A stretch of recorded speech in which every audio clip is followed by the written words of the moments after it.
My sister wants to get married on the same day and place as me to save costs. But I don't save anything on humiliating her even when she wants to come on my honeymoon. Weddings are supposed to be happy moments, right? Well, for most people. But if you come from a broken family like mine, it can get very complicated. I am 31 years old, and I am getting married in 2 months with the love of my life.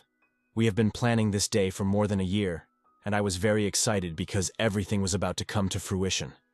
I am getting married to a wonderful man, and my dad, who has always supported me, insisted on paying most of the wedding. I wanted it to be a grand event in an elegant place, something really special. Everything was going well. But as it usually happens in my life, my mom found a way to complicate everything. Here comes the complicated part. My parents divorced when I was 5. It wasn't a difficult divorce in the legal, but it divided our lives in ways that no custody agreement could resolve. My mom remarried a year later and had my half-sister Bernie, who is 23, with her new husband. Even though my parents had shared custody, I spent most of my time with my dad. My relationship with my mom cooled after she remarried, and things got worse when Bernie became the center of her attention.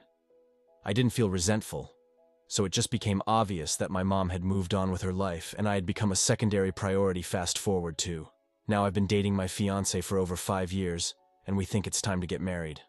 I told my dad about our plan, and he was thrilled right away. He offered to help us financially too. I told my mom, and she seemed happy, but after a while things started to go wrong. 3 weeks ago, out of the blue, I got a call from her. We didn't used to talk much, so the call was already a surprise. I thought I would like to catch up, or ask about the wedding, maybe share my excitement, but I was completely wrong. She started with an overly cheerful tone, which I have now learned to identify as a sign that something bad is coming. "Honey, I have some good news. Guess Bernie is engaged." It took me by surprise. I didn't even know what to see. Or was I seriously dating anyone? We weren't close. So I wasn't surprised not to have all the information, but the way my mom said it made it feel like it was already expected. I answered, "Oh, that's great. What good news?" However, in the back of my mind, I was puzzled why she was calling specifically to tell me that. After all, and I didn't care if she was single or engaged. Then she paused for a few seconds. She lowered her tone and said, "Well, here's the thing. Bernie and her fiancé are on a very tight budget. They can't afford a big wedding like yours. So we thought, what if Bernie and her fiancé get together, they get married on the same day as you? We could use the same venue just a few hours before. Of course, maybe Bernie, I could have a small ceremony in the morning, and then you could have yours in the afternoon. It would save us so much money, and it would be so special to have the two of you share that day." I couldn't believe what I was hearing. My mom was essentially asking me to share my wedding day, the one I had been planning for over a year with my half-sister, who I barely had a relationship with. My mind couldn't process it without thinking twice. I replied, "No way. I'm not going to let it ruin my day. This is my wedding day, Mom. It's not a family reunion, nor a way to save money. I'm not going to share it with anyone, much less Bernie." "I'm sorry." Her optimistic tone faltered. "But Bernie and her fiancé really can't afford something like yours. You have to understand how hard it is for us to not be able to give her what she deserves.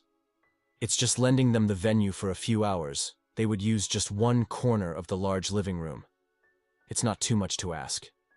She tried to speak reason with me, arguing that they were going through difficulties and that this would solve many of their problems. I told her, "I'm sorry, but the answer is no." She sighed deeply and changed the subject, but I knew the conversation wasn't ending. There, by any means, during the following weeks, I was bombarded with calls and messages from my mom. She didn't give up. Every conversation was the same, her begging me to let Bernie have her wedding on the same day, and I answering with a resounding no. She started using all possible tactics, trying to manipulate me emotionally. She first played the family card. "Wouldn't it be nice for you and Bernie to share such a special day? After all, she is your sister," I answered her. "But we are not close, and I do not want to be." A long time ago, I accepted that Bernie and I will not have a brotherly bond, and that is fine for me. Then he got angry. "And whose fault is it that you are not close? You are the oldest. You ever tried to get along with him?" No, I didn't try, and I don't want to," I replied. Then she tried to make me feel guilty. "You and your father have so much. Your wedding is going to be beautiful and expensive. Don't you think it's a little selfish to keep all that to yourself when your sister and her fiancé are having trouble organizing theirs?" She doesn't even have a full-time job, and her fiancé can't afford a fancy wedding, and your stepdad can't help either. We are going through hard times. I was burning with rage at that point. So I let out everything that was on my mind. First of all, I am not responsible for her finances. If she wants to get married without having a stable job, that's her problem. How are they going to manage then? If they can't afford a big wedding, let them have a small one. But it's not fair that you ask me to share my special day. Since then, I stopped answering her calls and messages. Even the ones where she tried to ask me about the preparations, my wedding. I feel mentally exhausted by all this. The truth is that I put a lot of effort into rebuilding the relationship with my mom. As I mentioned before, she was absent for much of my childhood, and a part of me held resentment because she moved on with her life so quickly. A couple of years ago, I talked about this with my therapist, with her help. I decided to work on the relationship with her, which helped me grow as a person. With this new episode, I feel like we are back to square one. Now, I really don't know if I'm being selfish or just setting my boundaries. My mom assures me that the wedding will not interfere with mine at all, and that it will be over before my guests arrive. Plus, it will be a small ceremony for them with less than 10 people. Update 1. Thank you for reaffirming my position. You are right in saying that it takes 2 people to fix a relationship. And my mother's priority is quite clear. She doesn't care about my happiness. She only cares interest to fulfill the wishes of his golden girl. Some people asked me why I am so resentful towards my half-sister. What is the story behind this, and why she wants to get married in the same place as me? Let me explain these things one by one. Well, I admit that I may have sounded bitter, or maybe cold towards Bernie. The reason, once again, has to do with the trauma of my childhood. It hurts me to tell this, but my parents divorced because my mother cheated on my dad with Bernie's father. I was barely 5 years old, but some memories are recorded with clarity. I remember the day when my dad left home, and a few hours later, Bernie's dad came to our house, and my mom locked herself with him in his room that night. I stayed crying myself to sleep. I don't remember how many days passed before my dad came to see me. When he did, I told him that I wanted to live with him at that time. He was temporarily staying with my grandparents and took me with him. My mom didn't object. That was the only good thing she did for me. She visited me often and took me with her back to her house, but never by force. I love my mom, and every time she asked me to go with her, I thought she was finally going to take care of me and love me like she did before. But that never happened. She was too busy being the perfect wife to her new husband, and soon she got pregnant with Bernie. I started spending more time living with my dad. I liked being with him and my grandparents. Before long, my dad got his own house a block away from my grandparents' house. He eventually remarried, but that wasn't until I was in high school. I got along very well with his wife. I lived with my grandparents full-time throughout high school. And by the time I left for college, I had almost completely distanced myself from my mom. My dad paid my studies and helped me start my professional career. I have always had a close relationship with him, while the relationship with my mom has been, to put it in some way, less than ideal. We would send texts from time to time and see each other at family gatherings. But the emotional distance was evident, my resentment towards Bernie. Well, I don't know how to explain it. Bernie and I never had a brotherly bond. They always treated me like a stranger in that house that was originally mine. That house keeps memories of my childhood with my parents, but it was usurped, so to speak, by Bernie and his father. Honestly, I never tried to get close to Bernie, and I kept my distance. I don't know whose fault it is. But that's the situation now, why Bernie wants to get married in the same place that... I don't know why the hell he thinks it is okay to ruin my wedding. I have no idea. However, Bernie has always been the type of person who wants everything that others have. I remember that every time. Whenever she saw one of my new dresses, my dolls, or some other toy, she tormented her parents to get her the same. Unfortunately, her father did not earn enough. So most of the times she just got a cheap version of what I had. Not that I want to show off, but that's how things were. So, maybe when she found out that I was going to get married in this beautiful mansion by the lake, she wanted the same for her wedding. But the poor thing couldn't afford it, neither her fiancé nor her dad, and that's why they sent my mom to do the mission now for the update. After I rejected my mother, she went sneaking and tried to manipulate my fiancé. Yes, she had that nerve. She told him the same sad story about Bernie's finances, begging him to let her use our venue for her wedding as an act of kindness. She even asked him to move our ceremony a little later, maybe in the afternoon, so Bernie could get married in the morning. She promised him it would be a small thing with just close family assuring him that she would not interfere with our wedding. My fiancé is a person incredibly calm, listened to her, empathized with her, and told her that she would talk to me about it. I am glad that she knew what her boundaries were and did not make the decision on her own.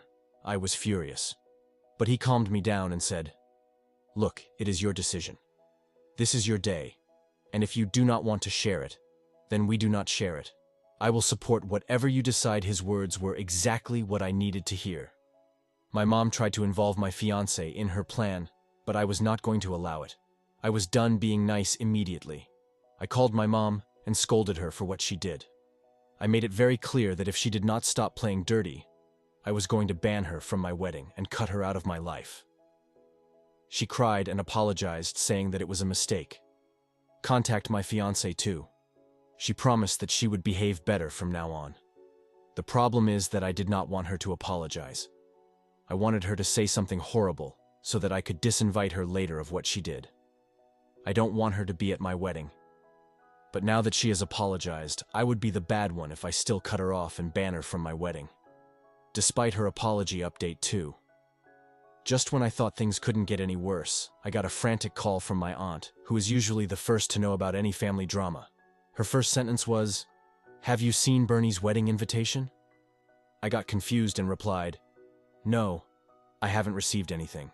Then she told me that Bernie had sent out the invitation with the same date and location as my wedding, and people were already asking her if it was a joint ceremony. Earlier, my mom had said that Bernie's wedding would be small with less than 10 people. But according to my aunt, the invitation had already been sent out to over 50 people plus their guests, and they were all family and friends from our close circle. This meant that the relatives on my mom's side who were planning to attend my wedding by now were also invited to Bernie's. It was clear Bernie wants to ruin my wedding by having his first. I started to panic. What the hell is going on? I felt like I had been punched in the stomach. Bernie had sent out invitations to get married on the same day, and in the same place as me without any agreement with me. I was furious. I drove straight to my aunt's house, picked up a printed copy of the invitation, and drove to my mom's house. In a rage, I was so angry that I gave her the invitation and said, "What's going on?" That was the trigger for my mother to shed tears. My mom started to get emotional immediately and said, "I'm so sorry, your stepdad and Bernie pressured me to convince you, but I couldn't get you to accept them." Let's make sure I sat there in silence trying to process how he could have made such a big promise behind my back and still not. I was done, tried one last desperate attempt. "Honey, now that the invitations have been sent out, could you consider it? Please do it for me. I promised them this would happen. If the wedding is called off now, the groom's family and other relatives will humiliate us." I could feel the blood hurting me. I replied with all the coldness in the world, "I've told you over and over. I'm not sharing my wedding day with Bernie if the invitations have already been sent. That's her problem, not mine." My mother started to cry even harder, but I didn't care anymore. I made it very clear to her that I was cutting her out of my life, and that she, Bernie and his entire family, were banned from my wedding. I was sick of their games. That was 2 days ago, and since then, there's been total silence. All this drama has me on edge. This is supposed to be the best time of my life, right? But here I am, dealing with this spectacle of completely unnecessary chaos. Update 3. Already, I am married. Thank you so much for all your support. After the last confrontation with my mother, I decided to involve my dad. I told him everything, and he assured me that he would take care of the situation. I also contacted the venue to inform them of what was going on. I made it very clear that Bernie, my mom, and her husband were forbidden even to try to get into the wedding, let alone host any event there. The venue confirmed to me that no one besides my fiancé and I could make changes or reservations related to our wedding. The next few days were quiet. I figured my mom and Bernie were busy trying to cancel the invitations and clean up the mess they had created. But a few days later, my mom showed up at my house. She looked exhausted and with her face covered in tears, like she hadn't slept in days. As soon as I opened the door, she started yelling, "We are humiliated. Bernie had to cancel everything, people are asking why. And now we look like fools. Everyone knows we can't afford a decent wedding for Bernie. You have embarrassed us. Bernie is so bad she hasn't eaten in days. She and her father won't even talk to me. What did you gain by ruining my happiness?" I crossed my arms and looked at her without feeling an ounce of compassion. "I told you from the start, beginning, I wasn't going to share my wedding day. You ignored me. You went behind my back and tried to force this. This is your fault, not mine. And yes, you only have one daughter. Bernie, now because I cut you out of my life. I don't want to continue this toxic relationship.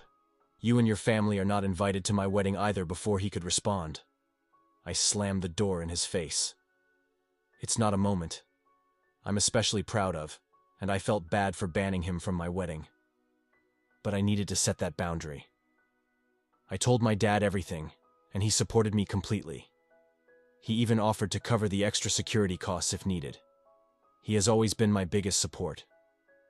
And this time was no different. The fallout was swift and ugly.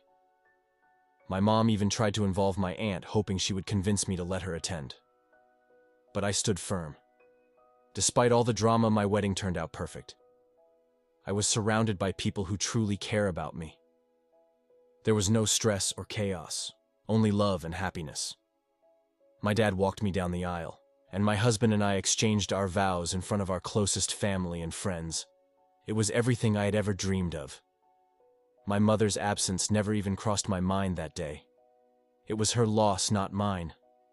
I know some people might think I was too harsh, or that I should have looked for a middle ground. But after years of coldness and indifference from my mom, I was not willing to sacrifice my happiness to please her, or anyone else. Bernie's wedding had to be completely canceled. They sent out formal apology notes to the guests, citing unforeseen circumstances. I found out from my aunt that Bernie was devastated and furious with me. She blames me for all of which I sincerely hoped she is upset, that her dream of getting married in such an exclusive venue was shattered for her. It did not matter that she overstepped her bounds by sending out invitations without my consent, nor that they tried to pressure me into agreeing to something that I clearly didn't want. From their perspective, I was the one who ruined everything. Apparently, Bernie has stopped talking to anyone outside of her closest circle. She is too ashamed to face her friends or family. Extended financial strain from canceling everything also affected them a lot. Since she and her fiancé were already strained for money, the losses from the non-refundable deposits hit them hard. My aunt told me that Bernie has been painting me as the villain in this whole story. In her version, I am the selfish sister who refused to share, despite having it all while she barely had so little. But instead of respecting my boundaries, they tried to take advantage of me, and now they are facing the consequences. It has also been commented that this mess has affected the relationship between Bernie and her fiancé. From what I have heard, he was furious when everything blew up. It seemed from the beginning. He didn't want to take advantage of my wedding, but was pressured by Bernie to do so. He thought it was a bad idea from the start, and was embarrassed when they had to call off the wedding. My aunt hinted that things have gotten tense between them since then. Although they haven't officially broken up, it's clear that all this drama has caused serious problems in their relationship.